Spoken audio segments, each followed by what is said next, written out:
Boa noite, alunos. Tudo bem com vocês? Eu sou a professora Dulce. Hoje vamos para a nossa terceira aula. A nossa terceira aula nós vamos falar dos fármacos que atuam no sistema hematopoético e o sistema renal, para vocês conseguirem entender um pouco mais aí dos nossos fármacos. Agora vamos entender agora um pouquinho o sistema hematopoiese, tá? Então, no grego, hemato quer dizer sangue, tá? Hemato, sangue. Poiese, origem ou formação, tá? Então, o sistema hematopoiese é o processo de formação, de desenvolvimento e maturação dos elementos que nós temos no sangue, que são os eritrócitos, os leucócitos e as plaquetas, tá? As células troncos, que no adulto encontram-se na medula óssea, são as responsáveis por formar todas as células, tá? E derivados celulares que circulam aí no nosso sangue. Então, o que isso quer dizer? Que a célula tronco, ela é a responsável pela nossa medula óssea. É lá na medula óssea, tá? Que esses derivados aí do sangue, esses elementos do sangue, eles são formados. Agora vamos ver aqui um pouquinho, ó, o sistema renal, tá? Só para vocês entenderem o sistema, ele é responsável pela produção e eliminação da urina e também é responsável pela filtragem do sangue, tá? Então, o sangue, ele é filtrado lá no sistema renal. Vamos falar agora um pouquinho dos diuréticos, tá? Os diuréticos são conhecidos como os fármacos que atuam diretamente ou indiretamente na produção de urina. Segundo o conceito, o grupo de diurético, ele tem aquela substância que tem os seus efeitos terapêuticos e, por vez, também as suas ações adversas, é uma alteração específica fisiológica renal. Então, os diuréticos, eles são medicamentos, tá? Eles são medicamentos aí, teoricamente, a maioria via oral, que ele vai aumentar diretamente ou indiretamente a produção de urina desse paciente.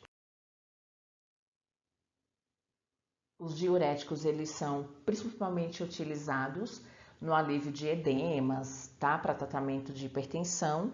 Pacientes que têm aí algumas patologias associadas aí ao edema, que é o ICC, insuficiência cardíaca congestiva. Temos também pacientes aí em renal crônico, tá? Pacientes com oligúria aguda, glaucoma, também podem ser prescritos diuréticos, cálculo renais e afins. Tem outros aí que também precisa dessa medicação. Agora vamos ver um pouquinho de como essa urina ela é formada. Ela é inicialmente formada no glomérulo. Esse glomérulo ele se localiza na cápsula de Brown. Depois no próximo slide vai ter uma fotinha para vocês conseguirem entender melhor.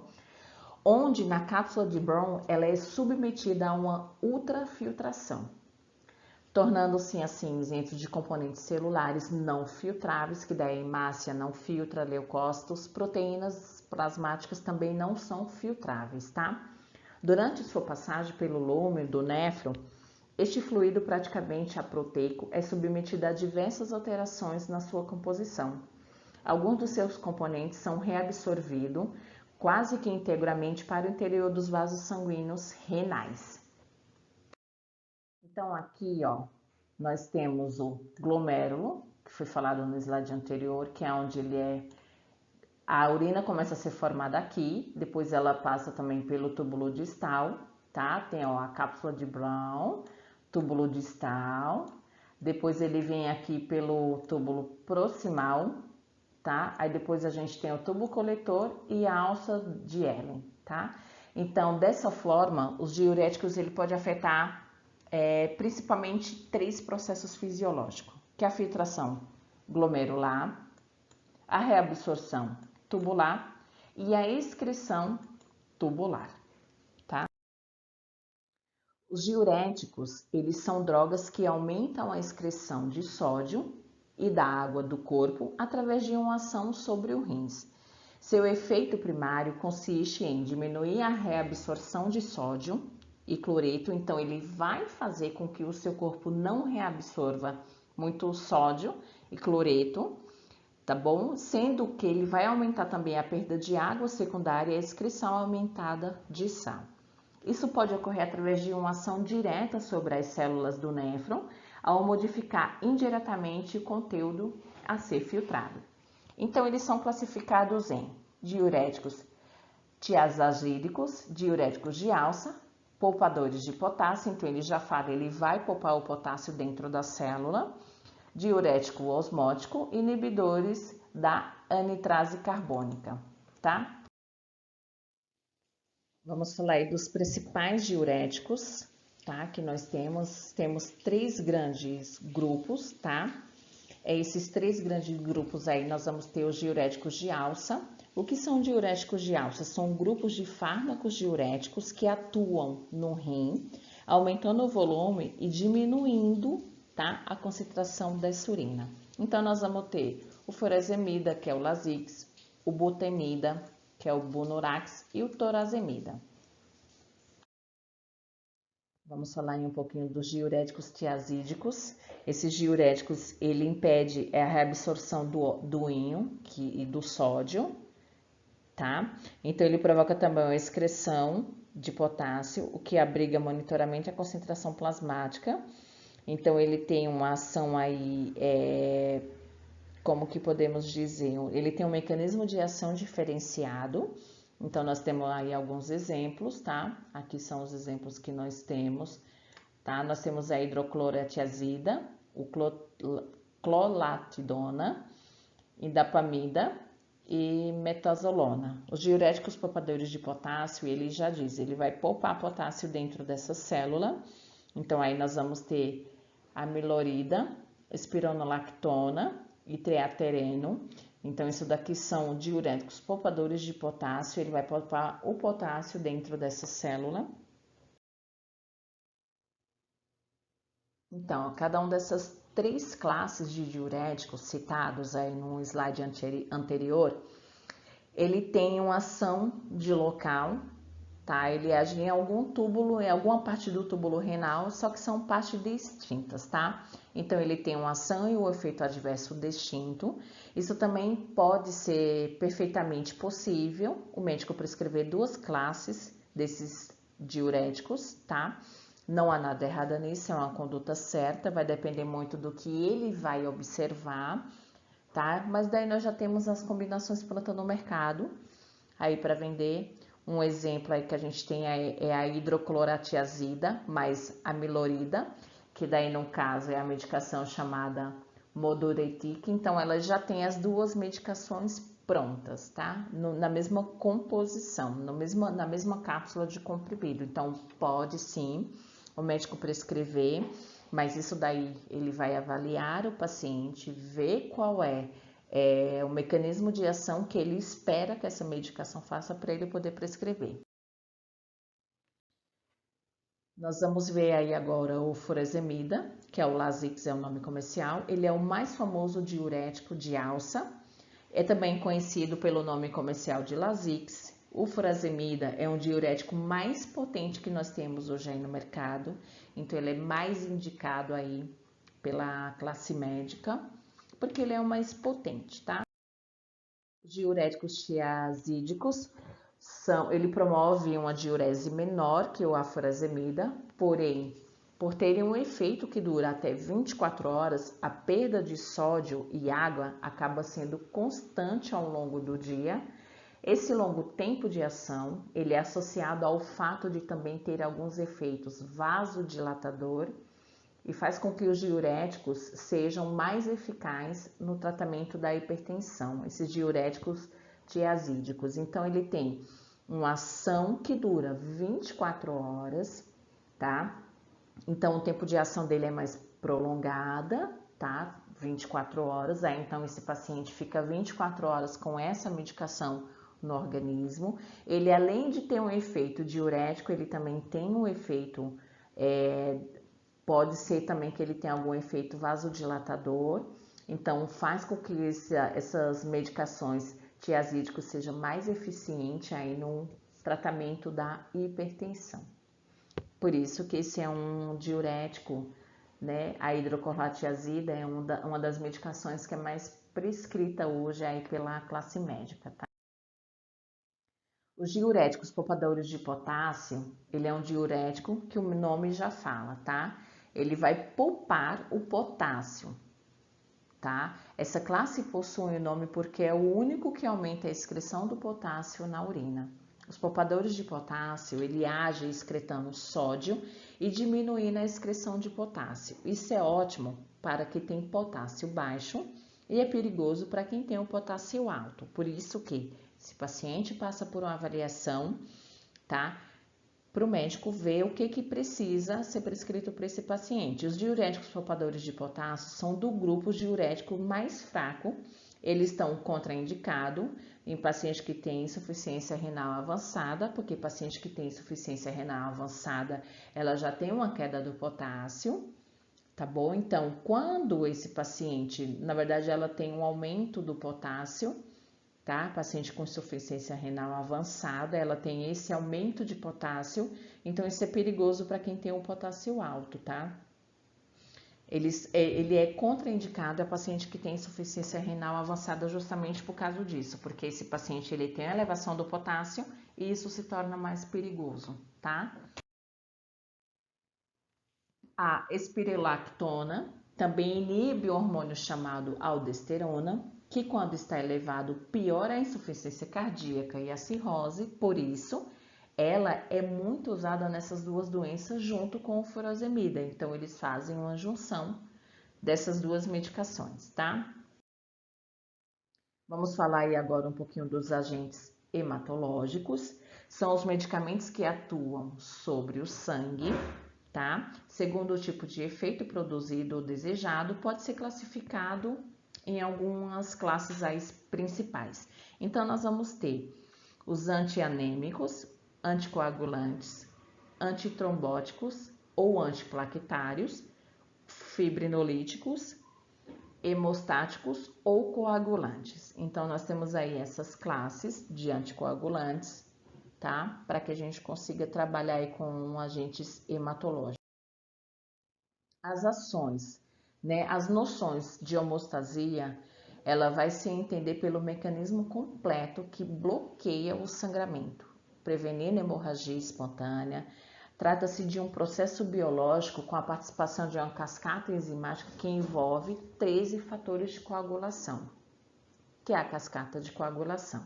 O conceito de homeostasia inclui 4 componentes principais, os quais devem funcionar, tá, harmonicamente para que o sangue circule no interior de vasos que são vasos, plaquetas, sistema de coagulação e sistema fibrinolítico, tá? Então, essas são a ação da hemostasia. Então, a gente precisa que essas enzimas, que esse processo biológico, ele participe de uma cascata enzimática, tá? Para que esse paciente, na hora que você, teoricamente, um exemplo, pulsionar esse paciente, ele seja ativado essa cascata de coagulação e essas proteínas consigam ajudar. Então, vem o quê? O sistema de coagulação, o sistema fibrinolítico e as plaquetas para que isso seja ativado, tá? O complexo do processo de hemostasia é dividido em 3 partes. Então, nós vamos ter a hemostasia primária. No primeiro momento, o vaso se contrai, então nós vamos ter a vasoconstrição, reduzindo o fluxo sanguíneo naquela região. E as plaquetas se agregam no local, formando um tampão plaquetário inicial. Aqui, nós estamos começando a falar da cascata de coagulação, o processo de coagulação desse paciente, tá? Então, no primeiro momento, o vaso se contrai, nós vamos ter a vasoconstrição, isso vai reduzir o fluxo sanguíneo naquela região, tá? E as plaquetas se agregam no local, formando um tampão plaquetário inicial. Então, vamos falar agora um pouquinho da hemostasia secundária. Ela envolve uma série de reação que vai terminar na ativação da trombina. A trombina transforma o fibrinogênio em fibrina e essa vai participar aí da rede de filamentos. Essa rede de fibrina, tá? Na extremidade lesada do vaso, ela retém a célula sanguínea, formando assim um trombo capaz de estrancar o sangramento, então é um trombo de fibrina. Uma observação, tá? A trombina é a principal enzima da hemostasia, catalisa a conversão do fibrinogênio em fibrina. Então, a trombina, ela vai fazer com que o fibrinogênio ele se transforme em fibrina. Vamos falar agora aí da hemostasia terciária. Ocorre a remodelação da rede de fibrina, a fibrinólise, o que permite que o fluxo sanguíneo retorne ao seu normal. A fibrina é degradada pela plasmina, proveniente do plasminogênio. Alterações em qualquer ponto desse complexo sistema pode levar ao maior risco de sangramento, que são as coagulopatias ou a trombose. Então, aqui, se o paciente tiver algum problema de coagulação, é porque algum desses sistemas, ele teve uma falha, tá bom? Então, nós temos a hemostasia primária, segunda e terciária. Na terciária é quando essa lesão nesse vaso, um exemplo, ela já se estancou e o sangue começa a fluir normal, tá bom? Aqui, ó, o mecanismo da hemostasia, só para vocês entenderem, tá? Então, primeiro nós vamos ter a lesão do vaso, aqui. Então, vamos imaginar que a gente está posicionando esse paciente, tá? Então, aqui vai ter a lesão do vaso. Segundo, nós vamos ter o espasmo vascular, então nós vamos ter uma vasodilatação, tá? Desse local, que é aqui, ó, tá? Terceiro, nós vamos ter a formação de um tampão de plaqueta, aqui. No quarto, nós vamos ter a coagulação, tá? Nós vamos ter a fibrina já estabilizada num coágulo aí, para que estanque esse sangue, tá? Vamos falar agora um pouquinho dos antianêmicos. Eles são fármacos usados no tratamento de anemia, que são as carências, tá? São tipos de anemias causadas por níveis inadequados de substância química específica no nosso organismo, que são quais substâncias? Ferro, vitamina B12, ácido fólico e todas as essências para a maturação normal dos eritrócitos e das outras células que a gente precisa. Vamos falar um pouquinho agora aqui, ó, da anemia ferropriva, tá? A anemia, ela é causada pela deficiência de ferro. É o tipo mais comum de anemia, pode ocorrer em crianças e adultos, sendo também muito frequente durante a gravidez, tá? Então, é a deficiência de ferro no nosso organismo. Vamos falar agora da anemia hemolítica, tá? A anemia hemolítica é um tipo de anemia provocada pela destruição das hemácias, que são os glóbulos vermelhos, o que impossibilita a medula óssea de repor esses glóbulos, essas células sanguíneas, na quantidade adequada. Então, essa anemia hemolítica ela é provocada pela destruição precoce das hemácias. Então, essa hemácia ela começa a nascer e ela já é provocada a destruição dessas hemácias, tá? E isso vai impossibilitar a medula óssea de repor essas células sanguíneas em quantidade adequada que esse paciente vai precisar. Então, esse paciente com anemia hemolítica, esse paciente para receber uma transfusão de sangue, vamos imaginar. Então, esse é um paciente onde a gente vai precisar ter todo um cuidado maior com ele na hora aí da transfusão, porque vai ter que ser uma bolsa fenotipada para que a gente consiga ver que anticorpo esse paciente tem para poder fazer a transfusão, tá? Vamos falar aí um pouquinho da anemia falciforme. Ela é uma anemia causada pela hereditariedade, tá? Então, pessoas com esse tipo de anemia têm os glóbulos vermelhos em forma de uma foice. Essa alteração da hemácia prejudica o transporte de oxigênio, gerando complicação. Então, a hemácia normal de um paciente é assim. Do paciente que tem falciforme, ela é como se fosse uma foice, tá?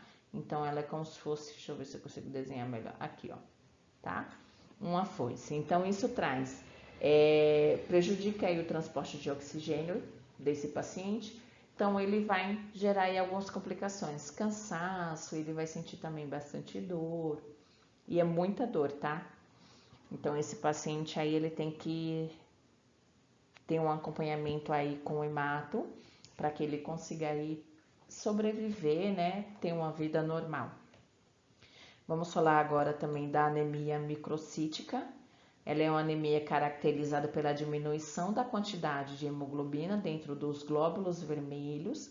Pode ocorrer em caso de inflamação crônica ou outro tipo de anemia, tá? Carência de ferro, talassêmica, intoxicação por alumínio ou falta de zinco. Anemia sideroblástica, esse tipo de anemia ocorre devido ao acúmulo de ferro em certas células da medula óssea, que é responsável pela produção do sangue. Como resultado, a produção de hemoglobina fica prejudicada, tá? Então, temos aí esse tipo de anemia sideroblástica. Então, nós vamos ter também a anemia megaloblástica, essa megaloblástica, os glóbulos vermelhos têm um tamanho maior que o normal, pode ser causada por falta de vitamina B12, folato ou cobre, ou uso de certos medicamentos. Então, também existe esse tipo aqui de anemia, onde as hemácias, o glóbulos vermelho, ele tem um tamanho maior que o normal. Vamos falar aí um pouquinho dos anticoagulantes. Eles são fármacos que prolongam o tempo de coagulação sanguínea. São usados em diversos distúrbios, tá? Um deles é o cardiológico, tá? Tais como moléstias reumática, cardíaca, infarto agudo do miocárdio, embolia pulmonar, doença vascular cerebral, doença vascular periférica e trombose venosa. São também úteis em alguns casos especiais, na oftalmologia, para os otorrino, obstetra e cirurgia ortopédica também. Age, geralmente, ele vai inibir a ação ou a formação de um ou mais dos fatores, dos 13 fatores de coagulação, tá? Então, ele vai agir, tá? Vai inibir a ação ou a formação de um ou mais desses 13 fatores de coagulação em que nós falamos da cascata de coagulação, tá? Nós vamos ter aí os injetáveis, que são a heparina, tá? Ou fontoparinux, são injetáveis diretamente na veia ou na região sob a pele e são mais usados em situações de emergência, em hospitais, como em casos de trombose venosa profunda, embolia pulmonar ou em AM, que é o infarto agudo do miocárdio. A heparina pode ser usada em gestante que tiverem trombose, pois não vai interferir a formação desse bebê. Temos aí também os orais, tá? Então, nós vamos ter aí o Xeralto, que é um dos mais conhecidos, e a Pradaxa. São comprimidos usados em casa, geralmente para evitar a formação de coágulo ou para dissolver algum coágulo que esteja entupindo aí uma circulação sanguínea no coração ou na parte aí dos membros superiores, tá? Ou inferiores. Nós temos aí os fibrinolíticos, são fármacos utilizados para dissolver os trombos já formados em até 72 horas. Então, por isso que nós temos que detectar esse trombo nesse paciente antes disso, tá? Porque daí a gente consegue entrar com os fibrinolíticos e eles vão ajudar em até 72 horas de formação desse trombo. Que daí nós temos aqui as classes, tá? Dos fibrinolíticos.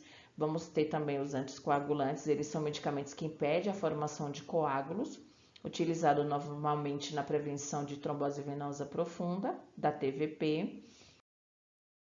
Vamos aí para a gente finalizar, falar do hemostático ou coagulantes. Eles são fármacos utilizados em doenças hemorrágicas. Eles são usados para estancar, tá? Sangues anormais, através da coagulação do sangue, ele vai restabelecer a homeostasia, que é a homeostasia é o que? O equilíbrio que o nosso corpo precisa. Precisa estar tudo aí equilibrado, tá? Eu espero que vocês tenham gostado da aula, eu espero ter ajudado. Estou à disposição, tá bom? Vamos lá no fórum agora tirar as dúvidas e depois teremos atividade. Um abraço, um forte abraço e até mais. Que Deus abençoe vocês. Tchau, tchau.